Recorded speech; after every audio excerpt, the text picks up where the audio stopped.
আল্লাহ রাব্বুল আলামিন তিনটা অনুগ্রহের কথা বলছেন যে আপনাকে তো ভুলে যাওয়ার কোনো সুযোগ নেই। আপনি যখন এই পরিস্থিতি ছিলেন তার আগেও আমি আপনাকে কি করেছি? অনুগ্রহ করেছি। আলাম ইয়াজিদকা ইয়াতীমান ফাআওয়া, আপনাকে তো আমি এখন ওহী নাজিল করি, 11তম সূরার কাছে এসে আমি আপনাকে ওহী দিচ্ছি। সুতরাং আপনি কি ইয়তীম ছিলেন না? এর পূর্বে তো আপনি ইয়তীম ছিলেন। আলাম ইয়াজিদকা ইয়াতীমান ফাআওয়া, আপনি যে এতিম ছিলেন, আপনার কোনো সহায় সম্বল ছিল না, সেই সময় আমি আপনাকে প্রোটেকশন দিয়েছি, আপনাকে আশ্রয় দান করেছি। ওয়া আম্মাস সাইলা ফালা তানহার, আর আপনি কি যিনি সাইল ভিক্ষুক, হ্যাঁ, তাকে ভৎসনা করবেন না। আলহামদুলিল্লাহ, আলহামদুলিল্লাহ ওয়া কাফা ওয়া সালামুন আলা ইবাদিহিল্লাযিনা ইসতাফা, আম্মা বা'দ, ফাউযু বিল্লাহি মিনাশ শাইতানির রাজীম। বিসমিল্লাহির রহমানির রহিম। والضحى والليل إذا سجى ما ودعك ربك وما قلى وللآخرة خير لك من الأولى। সকলে দুরূদ শরীফ পড়ি। আল্লাহুম্মা সাল্লি আলা মুহাম্মাদ ওয়া আলা আলি মুহাম্মাদ কামা সাল্লাইতা আলা ইব্রাহিম ওয়া আলা আলি ইব্রাহিম ইন্নাকা হামিদুম মাজিদ। আল্লাহুম্মা বারিক আলা মুহাম্মাদ ওয়া আলা আলি মুহাম্মাদ كما باركت على إبراهيم وعلى آل إبراهيم إنك حميد مجيد। মহান বাড়ি তাআলার দরবারে শুকরিয়া আদায় করছি যে মহান মুনিব আমাদের সকলকে ঈশার নামাজের পরে তিনার মহাগ্রন্থ আল কোরআন থেকে কিছু কথা বলার তৌফিক দিয়েছেন। আমরা শোনার এবং বসার জন্য যারা বসেছি, আল্লাহ রাব্বুল আলামিন আমাদের সবাইকে কবুল করুক, সকল বলে আমিন। সম্মানিত উপস্থিতি, আমরা আজকে সূরাতুদ দোহা থেকে আলোচনা শুনব। সূরাতুদ দোহা হচ্ছেন নাজিলকৃত দিক থেকে 11তম সূরা। আর মাসহাফিল কোরআন অনুযায়ী কোরআনে যেইভাবে সাজানো হয়েছে সেইভাবে এই সূরাটি 93তম সূরা। আল্লাহ সুবহানাহু ওয়া তাআলা এই সূরায় মেজর থিম তথা তিনটি ভাগে আল্লাহ রাব্বুল আলামিন এই সূরাকে ভাগ করেছেন। আল্লাহর ওয়াদা, নবীজিকে সান্ত্বনা, 2 নম্বরে গুরুত্ব, শুরুর চেয়ে শেষটা আল্লাহ রাসূল সাল্লাল্লাহু আলাইহি ওয়াসাল্লামের জন্য উত্তম, প্রতিদান হবে চমৎকার। 3 নম্বরে আল্লাহর অনুগ্রহ এবং বান্দার করণীয়। এই তিনটা সেক্টরে আল্লাহ রাব্বুল আলামিন সূরাটিকে ভাগ করেছেন। সূরার একটা শানে নুজুল আছে, সূরাটি মক্কায় অবতীর্ণ। সূরাতে মোট 11টি আয়াত রয়েছে এবং শানে নুজুল সম্পর্কে বেশ কিছু মতামত পাওয়া যায়। উল্লেখযোগ্য মতামত হচ্ছেন রাসূল সাল্লাল্লাহু আলাইহি ওয়াসাল্লাম যেহেতু 11তম সূরার আগে মাত্র 10টা সূরা নাজিল হয়েছে, 11তম সূরা যখন নাজিল হবে তার পূর্বে আল্লাহ রাব্বুল আলামিন বেশ কিছুদিন রাসূল সাল্লাল্লাহু আলাইহি ওয়াসাল্লামের কাছে ওহী পাঠানো বন্ধ করে দিলেন। কোনো কোনো রায়াতে এসেছে এটা 15 দিন, 1 মাস, কোনো রায়াতে আছে 2 মাস, কোনো রায়াতে আছে 6 মাস। যেহেতু আল্লাহর নবী যখনই কোরআন নাজিল হতো মক্কার কাফের এবং মুশরিকদের সামনে, সেটা আল্লাহ রাসূল সাল্লাল্লাহু আলাইহি ওয়াসাল্লাম সেই বাণী শুনাই দিতেন। 15 দিন থেকে 6 মাস যে সমস্ত রায়াত আছে, এই রায়াতের ভিত্তিতে যেহেতু আল্লাহ রাসূল সাল্লাল্লাহু আলাইহি ওয়াসাল্লাম মন থেকে কোনো কথা বলতেন না, নিজের ইচ্ছা স্বাধীন মোতাবেক কোনো কথা বলতেন না, তো এই 6 মাস টানা 15 দিন অথবা 6 মাস এর ভিতরে যত দিন আছে, এতদিন যেহেতু আল্লাহ রাসূল সাল্লাল্লাহু আলাইহি ওয়াসাল্লাম কোনো কথা কাফের মুশরিকদের উদ্দেশ্যে বললেন না, তো তারা একটা সুযোগ পেয়ে গেল যে মুহাম্মাদের কাছে যে জিবরিল আমিন আসতো, তেনার যে নিজের আপন চাচিমা আবু লাহাবের স্ত্রী ছিল উম্মে জামিল, তিনি পর্যন্ত বলা শুরু করলো যে মুহাম্মদ, তোমার কাছে যে শয়তান, নাউজুবিল্লাহ, জিবরিল আমিনকে তারা সম্বোধন করে বলছিল যে তোমার কাছে যে শয়তান আসতো সে মনে হয় তোমাকে পরিত্যাগ করেছে, তোমার সৃষ্টিকর্তা, তোমার রব, তোমার আল্লাহ হয়তো তোমাকে ভুলে গেছে, তোমাকে ছেড়ে দিয়েছে। এই যে কষ্ট, যন্ত্রণা, এবং রাসূল সাল্লাল্লাহু আলাইহি ওয়াসাল্লাম যে তাদের কাছে কোনো খবর দিতে পারছিল না বা নতুন কোনো তথ্য দিচ্ছিল না, তারা এটা ধরে নিয়েছিল যে তাকে হয়তো আল্লাহ ছেড়ে দিয়েছে বা তার রব তাকে ভুলে গিয়েছে, তার যে কারিশমা সেগুলো শেষ হয়ে গিয়েছে।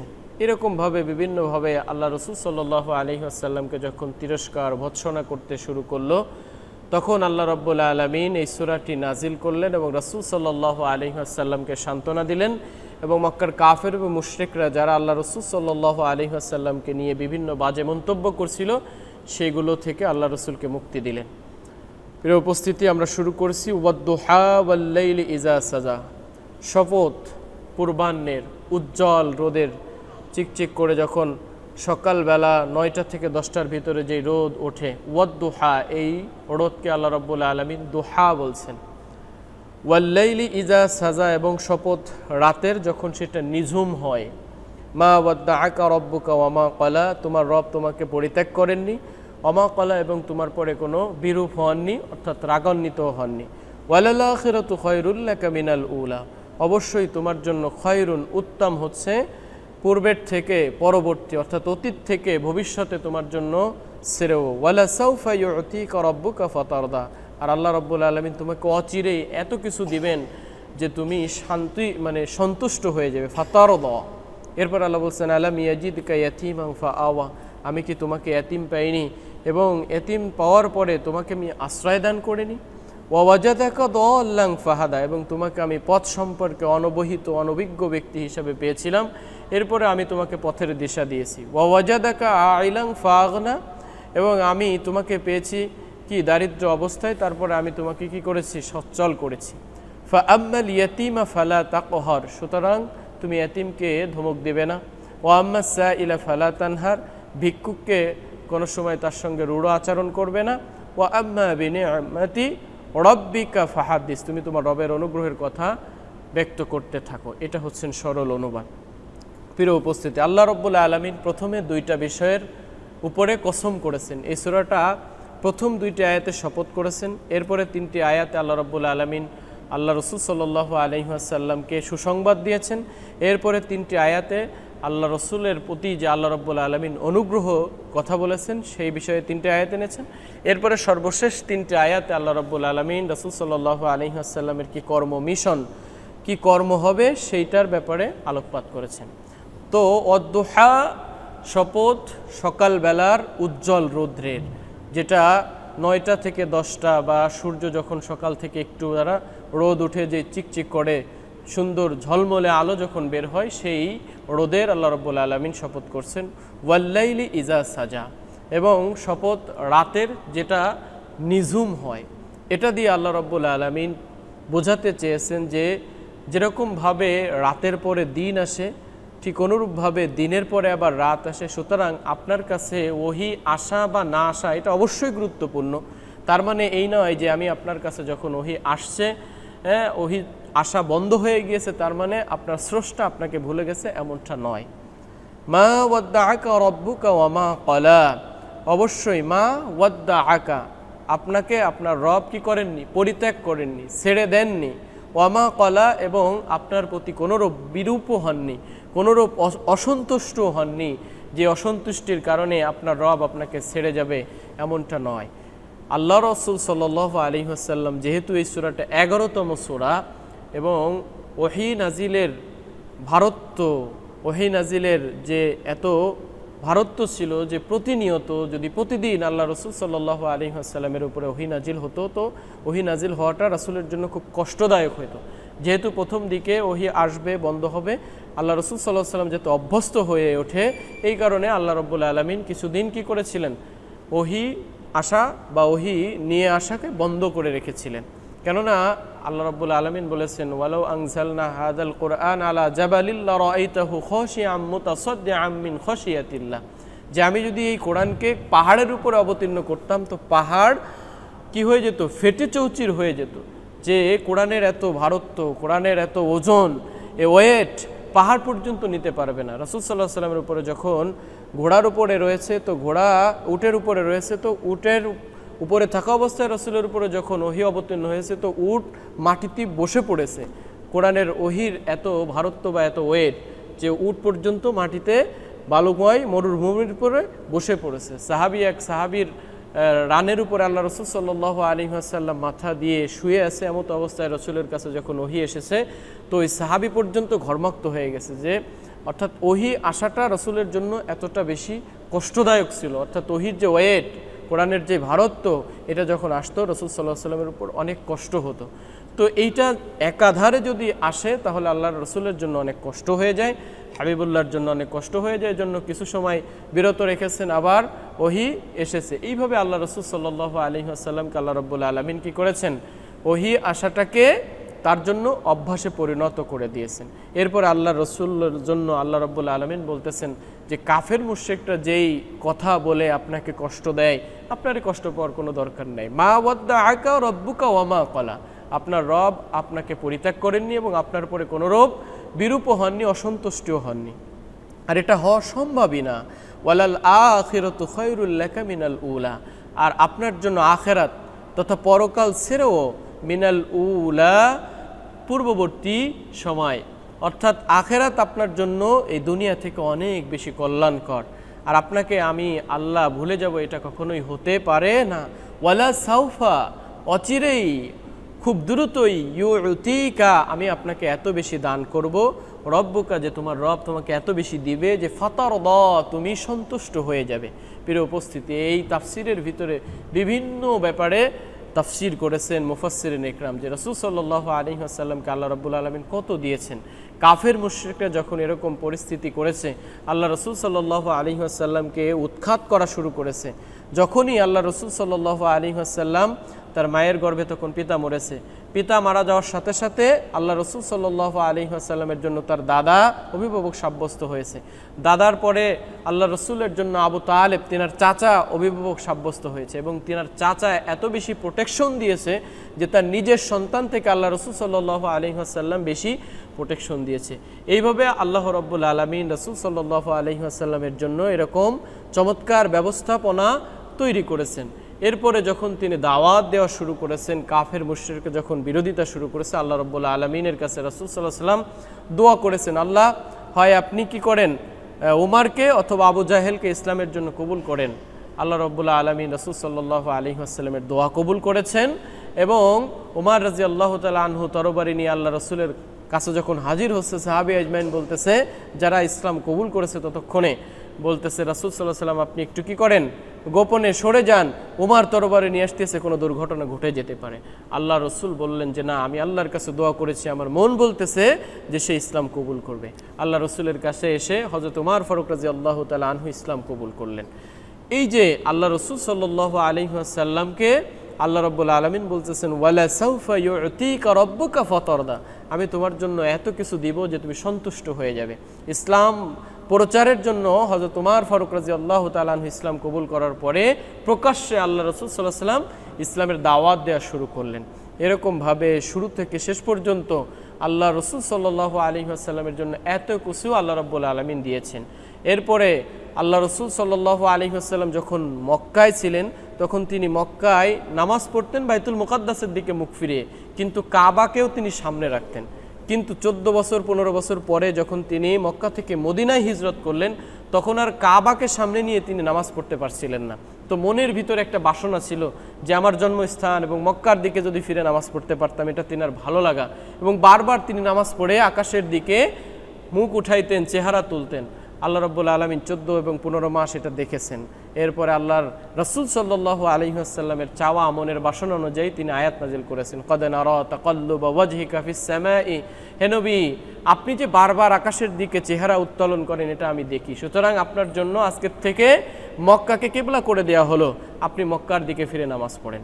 আল্লাহ রসুল সাল্লাল্লাহু আলাইহি ওয়াসাল্লামের এই আয়াতের মাধ্যমে এটা বলা হচ্ছে ওয়ালা সাউফা ইউতিকা রাব্বুকা ফাতারদা, অচিরেই আপনাকে এত কিছু দেওয়া হবে যে আপনি সন্তুষ্ট হয়ে যাবেন, আপনার স্রষ্টা আপনাকে এত কিছু দান করবেন যে আপনি সন্তুষ্ট হয়ে যাবেন। আল্লাহ রসুলের চাওয়া মনের বাসনা অনুযায়ী কিবলাকে পর্যন্ত ফেরাই দিলেন। এই কিবলা যখন তিনি ফিরে মক্কার দিকে ফিরে নামাজ পড়ছিলেন, এক সাহাবী নামাজ থেকে ফিরে যাওয়ার পরে দেখেন যে জুল কিবলাতাইন যে মসজিদ আছে, ওই কিবলার ওই মসজিদে মুসল্লিরা নামাজ পড়তেছে বাইতুল মুকাদ্দাসের দিকে। ততক্ষণ 2 রাকাত নামাজ শেষ হয়েছে, তিনি বলতেছেন যে ডাইরেকশন চেঞ্জ হয়েছে, কিবলা চেঞ্জ হয়েছে, তোমরা মক্কার দিকে ফিরে নামাজ পড়ো। সাথে সাথে ইমাম এবং মুসল্লিরা মক্কার দিকে ফিরে গেল, আর এই কারণে এই মসজিদকে জুল কিবলাতাইন বলা হয়। আল্লাহ রসুল সাল্লাল্লাহু আলাইহি ওয়াসাল্লামের জন্য আল্লাহ রাব্বুল আলামিন জান্নাতে এত চমৎকার পরিবেশ করবেন, মাকামে মাহমুদ রাখবেন, যেটার একমাত্র বসার যোগ্য ব্যক্তি হচ্ছেন তিনি। মাকামে মাহমুদে বসে তিনি আল্লাহ রাব্বুল আলামিনের এত প্রশংসা করবেন যে সমগ্র মানুষের জন্য ইয়া উম্মতি বলবে। সমগ্র নবী এবং সমগ্র আম্বিয়া আলাইহিস সালাতু ওয়াস সালাম যখন চিন্তায় বিভোর থাকবে, ইয়া নাফসি করতে থাকবে, তখন আল্লাহর নবী যিনি একমাত্র নবী তিনি উম্মতের জন্য ইয়া উম্মতি করতে থাকবে এবং সমগ্র মক্কার এই সমগ্র কিয়ামতবাসীর উপরে, হাসরের সমস্ত মানুষের উপরে এই শব্দটা উঁচু হয়ে যাবে। তখন আল্লাহ রাব্বুল আলামিন বলবে, জিবরিল আমিন তাকে জিজ্ঞাসা করেন যে সে কেন কাঁদতেছে। আল্লাহ রাসূল সাল্লাল্লাহু আলাইহি ওয়াসাল্লামকে মাথা উঠাইতে বলবেন, তিনি বলবেন যে আমার উম্মতের কি পরিবেশ হবে। এইভাবে একটা একটা করে আল্লাহ রাসূল সাল্লাল্লাহু আলাইহি ওয়াসাল্লাম তেনার সমস্ত উম্মতদেরকে একেবারে শেষ পর্যন্ত সকল উম্মত নিয়ে তিনি জান্নাতে প্রবেশ করবেন এবং জান্নাতে প্রবেশের প্রথম ব্যক্তি তিনি হবেন। তিনি নক করবেন জান্নাতবাসীর গেট থেকে, তাকে বলা হবে আপনি কে? মুহাম্মদ সাল্লাল্লাহু আলাইহি ওয়াসাল্লাম যখন পরিচয় দিবে তখন বলা হবে যে আপনার জন্যই আমরা ওয়েট করছিলাম। আল্লাহ রাব্বুল আলামিনের পক্ষ থেকে নির্দেশনা আছে যে আপনার আগে অন্য কারোর জন্য যেন জান্নাতের গেট ওপেন করা না হয়। প্রিয় উপস্থিতি, এটার আয়াতের অর্থ এটাই, ওয়ালা সাউফা ইউতিকা রাব্বুকা ফাতারদা, যে আপনার স্রষ্টা আপনার জন্য এত বেশি দান করবেন যে আপনি সন্তুষ্ট হয়ে যাবেন। এরপরে আল্লাহ রাব্বুল আলামিন এই যে তিনটা কি করেছেন, সুন্দর ঘোষণা দিয়েছেন আল্লাহ রাব্বুল আলামিন তার হাবিবের জন্য, মা ওয়াদ্দাআকা রাব্বুকা ওয়া মা ক্বালা, আপনাকে পরিত্যাগ করেননি, আপনার উপর অসন্তুষ্ট হননি, এবং আখিরাত আপনার জন্য শ্রেয় দুনিয়া থেকে, ওয়ালা সাউফা ইউতিকা রাব্বুকা ফাতারদা, এবং আপনার জন্য কি এত বেশি দান করবেন, উপঢৌকন রয়েছে যে আপনি সন্তুষ্ট হয়ে যাবেন। এই তিনটা সুসংবাদ দেওয়ার পরে আল্লাহ রাব্বুল আলামিন তিনটা অনুগ্রহের কথা বলছেন যে আপনাকে তো ভুলে যাওয়ার কোনো সুযোগ নেই। আপনি যখন এই পরিস্থিতি ছিলেন তার আগেও আমি আপনাকে কি করেছি, অনুগ্রহ করেছি। আলাম ইয়াজিদকা ইয়াতীমান ফাআওয়া, আপনাকে তো আমি এখন ওহী নাজিল করি, 11তম সূরার কাছে এসে আপনাকে ওহী দিচ্ছি। সুতরাং আপনি কি ইয়তীম ছিলেন না? এর পূর্বে তো আপনি ইয়তীম ছিলেন। আলাম ইয়াজিদকা ইয়াতীমান ফাআওয়া, আপনি যে এতিম ছিলেন, আপনার কোনো সহায় সম্বল ছিল না, সেই সময় আমি আপনাকে প্রোটেকশন দিয়েছি, আপনাকে আশ্রয় দান করেছি। ওয়া ওয়াজাদাকা দাল্লান ফাহাদা, এবং আপনি ছিলেন অনভিজ্ঞ, অর্থাৎ হেদায়েতের পথে। কোন দিকে হেদায়েত? এই হেদায়েতের পথে আপনি ছিলেন অনভিজ্ঞ, অনভিহিত। আমি আপনাকে সেই ব্যাপারে দিক ও নির্দেশনা দিয়েছি, হেদায়েতের ব্যাপারে সব কিছু সুন্দরভাবে আমি আপনাকে দেখাইছি। সুতরাং আপনাকে ভুলে যাওয়া, আপনাকে ছেড়ে দেওয়া, এটা কখনোই হতে পারে না। ওয়াজাদাকা আইলান ফাআগনা, এবং আপনি ছিলেন একেবারে নিঃস্ব, রিক্ত হস্ত, আপনার কোনো ধন সম্পদ ছিল না। হযরত খাদিজা রাদিয়াল্লাহু তাআলা আনহার মাধ্যমে আপনাকে আমি ধনাঢ্য করেছি এবং আপনাকে রাজত্ব দান করেছি। ফাআগনা, আমি আপনাকে অভাবমুক্ত করেছি এবং ধনাঢ্য করেছি। ফাআম্মাল ইয়াতীমা ফালা তাকহার, এই যে তিনটা অনুগ্রহের কথা আল্লাহ রাসূল সাল্লাল্লাহু আলাইহি ওয়াসাল্লামকে আল্লাহ রাব্বুল আলামিন বলার পরে বলতেছেন, আপনার জন্য এখন তিনটা কর্মপন্থা রয়েছে, আপনি তিনটা কাজ করবেন, কর্ম পরিকল্পনা দিয়েছেন আল্লাহ রাব্বুল আলামিন। ফাআম্মাল ইয়াতীমা ফালা তাকহার, সুতরাং আপনার জন্য উচিত হবে ইয়তীমদের সঙ্গে আপনি কি করবেন না, কঠোর হবেন না। ফালা তাকহার, এতিমদের দেখলে আপনি মাথায় হাত বুলিয়ে দিবেন, এতিমদের ক্ষেত্রে আপনি সুন্দর ব্যবহার করবেন। ওয়া আম্মাস সাইলা ফালা তানহার, আর আপনি কি যিনি সাইল, ভিক্ষুক, হ্যাঁ, তাকে ভৎসনা করবেন না। ওয়া আম্মা বিনিআমাতি রাব্বিকা ফাহাদ্দিস, এবং তুমি তোমার রবের অনুগ্রহের কথা ব্যক্ত করতে থাকো। একজন প্রাইভেট কারের ভিতরে বসে থাকে, আর একজন যখন ভিক্ষুক হাত বাড়ায়, এই যে প্রাইভেট কারের ভিতরে বসে যিনি থাকেন তিনাকে আল্লাহ রাব্বুল আলামিন প্রাইভেট কারের ভিতরে বসায় সার সম্বোধন করায় তাকে পরীক্ষা করছেন, আর যিনি বাইরে বসে 2টা টাকা দেন, 5টা টাকা দেন, তাকে আল্লাহ রাব্বুল আলামিন ফকির বানায় তাকে পরীক্ষা করছেন।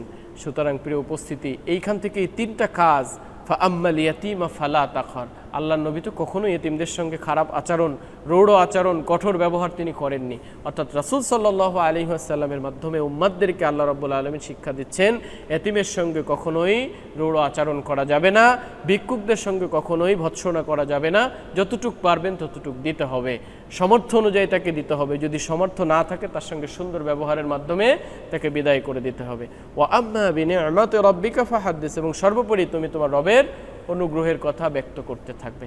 আল্লাহ রাব্বুল আলামিন আজকের যে আলোচনা রয়েছে, এই আলোচনা থেকে আমাদেরকে শিক্ষা গ্রহণ করার তৌফিক দান করুক, সকলে বলে আমিন।